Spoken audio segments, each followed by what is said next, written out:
Now then, what you'll find is, if you look at history, when you go to history books these days, you will see a certain version of history, and you will imagine, like everyone else does, when you go to school, that this version of history is what's always been taught in school.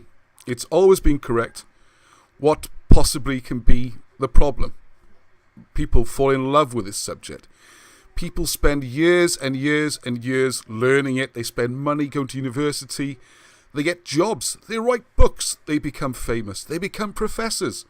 They become on the TV. They become celebrities.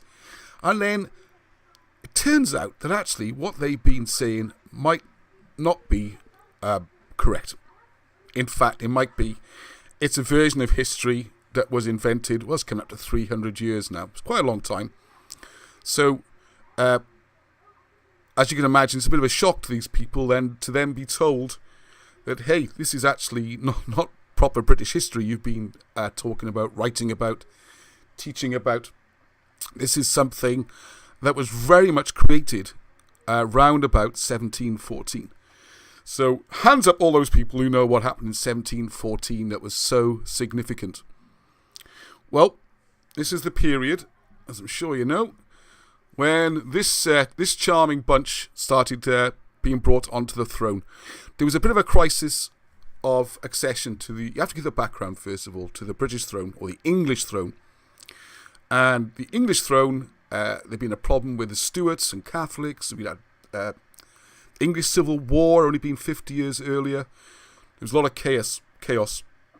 We'd had the Restoration with Charles II. By the way, we had a fantastic new book coming out about that, called Architecture of Empire, which is brilliant, by Robert Shaw, one of the members of our group, Rob Shaw. It's brilliant. Going through how the whole thing with the fire of London, the plague, war, famine, the 4 rides of the apocalypse, all that was arranged and was part of this ongoing war between the Stuart royal family, the unicorns, and the lion. And they're the ones you see on the British crest, or English crest, I'd call it. And part of that then was the city of London being the lions, and they won eventually. They got rid of this old divine rights, and they introduced, first of all, William of Orange, what they called a glorious revolution. I think that was 1688. And it wasn't a glorious revolution at all, as the first myth.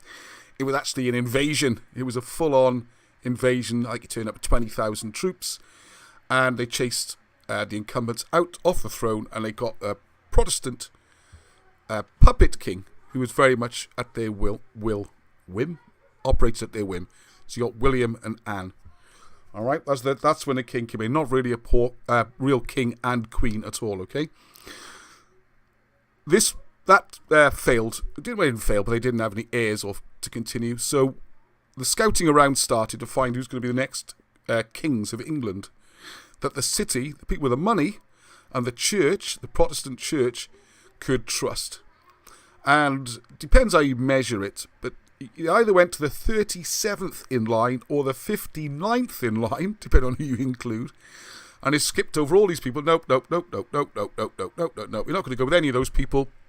We are going straight in, and we're going to bring this family over from Germany. So we had a German family, and you've got some of the Georges, the Hanoverians, who didn't even speak English, the first couple, and spent very little time here. They were just puppet kings. The problem was, I was going to get some more images up front. After a while of this, the sentiment around the world, I'm going to go back to me a second, around the world was very revolutionary. So you had this situation where 1790s, you had the French Revolution, all the royal family having their heads chopped off. Everything was being disastrous. The American Revolution, if you look at writers like Paine and the British writers at the time, they were supporting this idea of a revolution, and in terms of getting rid of royalty and having like a republic. That's what it was all about. The American War of Independence is in many ways a revolution against the monarchy, against the Georges, deeply unpopular. And as you could probably imagine, they were rather worried that it was coming their way, right? The revolution's coming their way, and they're going to be the next ones for the chop, literally for the chop. So they had to do something, and this is where we get into Britain's hidden history. Because if you get books before that date, not prepared at all, well done, Ross. All my books are here, nicely labelled, so I can find them very easily and quickly. Da, da, da, da. Oh, this is the one I want. So if you look at history books printed before 1714, such as Cambrian's Triumphants, this is a reprint, obviously. You can get these, and I plugged them again, although I get no commission or money, just Gyan, Gyan Books in India. Hang on, let's go back to this one, shouldn't I? They reprint stuff, and you can see the history shown before that time, before 1700. This is when you see proper British history, what we would call the Britain's hidden history, okay? So in here you read about the British kings stretching back, you read about the migrations, the history starting from Troy, the history of the British, all this kind of thing. So that's the kind of thing we look at in Britain's hidden history, alright? A bit more to it than that. Ooh. Now, okay.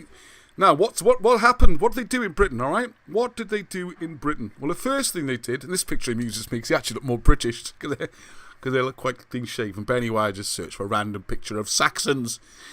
The English, first of all, were convinced by the government and the kings that they were not British, they were Germanic, that they were Anglo-Saxons.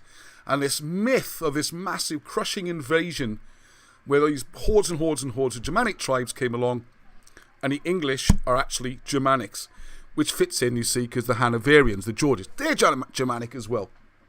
Okay, we was robbed, I agree. So, the biggest losers in all this, people think there's some sort of Welsh campaign I'm running, or we're doing with the Britain's Hidden History group. No. It's called Britain's Hidden History for a reason, not Wales's Hidden History or Welsh history. It's Britain. Because the people who've lost the most, I would argue, are actually the English. They don't even know they've lost a history. And the English actually, the original English, not the Anglo-Saxon myth, which comes, well, take your pick, 5th, 6th, 7th century onwards, something like that. The original Lloegr, which we'll see in a second, the Lloegr English, that goes all the way back to 1500 BC, up to 1,000 years before the Cymry. So the English are really missing out on their history, alright? Very ancient. And it's been replaced with this, Vikings. I think this is from that TV program, isn't it? I got rid of my TV years ago and recommend people do the same, okay? But that's up to you.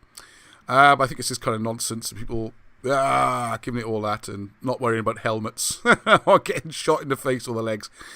And something realistic, I suppose. Anyway, so the Viking history, so this idea of northern invasions, Germanic invasions, and this can tell you see in a moment. If you watch the videos we do, you'll see this idea. Everything found in Britain.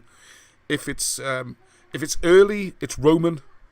If it's later, it's the Vikings and the Saxons who made it or did it. Like Sutton, who seems to be British, and you can see the video. He's done a video on that. Follow-up's coming.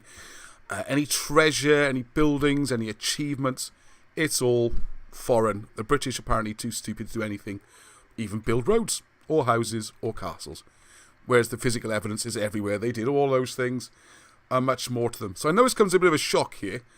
Yes, thank you for the reminder, Alan Rees.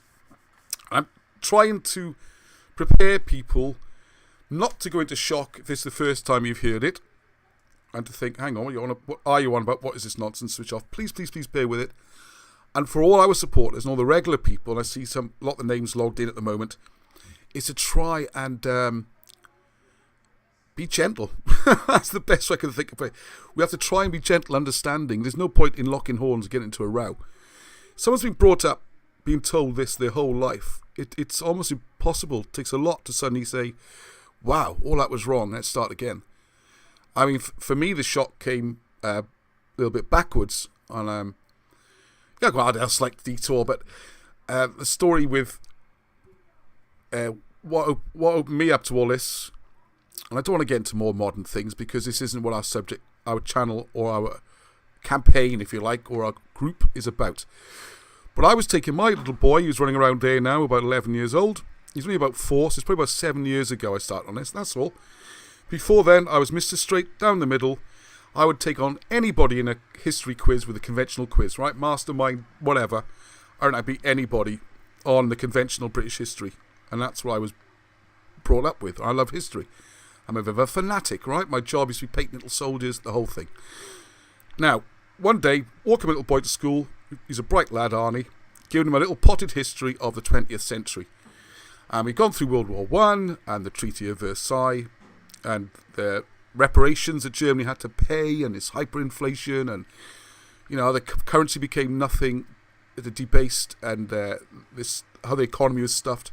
I put it a little bit more simple than that. He was only 4. But anyway, he got the hang of it. And then we started talking about World War II. And like all little boys, he loves tanks and all that kind of stuff. And he'd seen Panzers and Tigers and all this wonderful kit. And he says to me, Daddy, I thought you said that the Germans had no money after World War One. And I was like, yeah, that's right. He said, well, how do they pay for all these tanks and things? And I was like, that's a very good question, son. You go to school. I will go and have a look, see what I can find out. And when you finish school in a few hours' time, hopefully Daddy will have some answers for you. And of course, when I searched into all this, and I said I don't spend too long on that, but this is when your whole eyes get opened up. It doesn't take much research. It's harder now. The internet has been closed down. Censorship is taking over. Very difficult to find these things. And I'm only talking 7 years ago. Even the difference in those 7 years is quite enormous. And you look into who financed World War II, and you find it's the American-German Bank. It was the Bank of England. Support the British had, how they manoeuvred the war to start, how they worked with Poland, France, Britain to try and... the whole thing. The biggest shock, do you know where the Nazi headquarters was in the 1930s? Give you a few seconds to answer it. It wasn't in Germany. There's your first clue, okay? It wasn't in Europe. It was 40 Times Square, New York City, America. Yeah. Anyway, that's another can of worms. But anyway, you start looking into that, and then you find other stuff. 9/11 and then I stumbled on these, the Richard Hall channel, which I would still highly recommend, Rich Planet. And on there I saw the forensic historians and opened my eyes all about British history. And you had to be prepared at that point to come in, like now, if this is your first time seeing it, with an open mind and go, what is this about? Does it stand up? Don't go in, what a load of nonsense, and then watch it like this, or like this. Because we don't move forward like that, alright? It's a complete diversion, sorry about that. Anyway, so there you go. So that's how I got into all this. And then you start looking into the history and you realise, yep, there's physical and written evidence for all this. Because the other great myth, of course, is this one. I love this picture. Courtesy of Angus MacBride, who does a lot of the wargaming books and illustrations. The kind of thing I still do a bit of, actually. And illustrations and painting these things and all that kind of stuff. But apparently this is this is us. This is the Celts. This is the Welsh, Scottish, Irish. Bunch of naked savages. I mean, it's one of the metal capitals of the world, right? You've got the, as we'll see later on, I'll go through it, but I mean, you already know, we've got copper, tin, iron, whatever. They've been making swords and armour and helmets for hundreds and hundreds of years. If you go with the whole Roman thing, they fought them as well. But for some reason, when a battle starts, yeah, chuck it all off, I'm going naked. Maybe spike my hair, maybe wear a blue tattoo. Because I'm bloody stupid, but you know, it's like nonsense, okay? All of this is nonsense. You wouldn't last 5 seconds like that in a battlefield, no matter how crazy nutty you were.